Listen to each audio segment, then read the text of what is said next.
একবার এক বয়স্ক মাতাজি শ্রীমদ্ ভাগবত কথা শুনেছে যে তুমি যা কিছু কর্ম করো সমস্ত কিছু তুমি ভগবানকে সমর্পণ করবে। তাই তিনি পরের দিন কি করলেন, উঠান ঝাড়ু দিয়ে যতগুলি আবর্জনা জমেছে আবর্জনা ফেলার সময় বলছে নারায়ণায় সমর্পয়ামি। এমন সময় দেবশ্রী নারদ দেখে সেই বয়স্ক মাতাজিকে বলছে, মাতাজি, জগতের লোক ভগবানকে ভোগ নৈবেদ্য পুষ্পাদি অর্পণ করে আর তুমি আবর্জনা নিবেদন করেছ, দাঁড়াও তোমাকে দণ্ড দিচ্ছি। তখন তিনি কি করলেন, সেই বয়স্ক মাতাজির গালে দণ্ড দিলেন।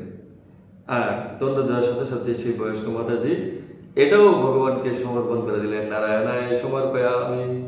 এদিকে ভগবানের কাছে যখন দেবশ্রী নারদ গেল, যাওয়ার পরে দেখে প্রভু বলে নারায়ণায় সমর্পয়ামি।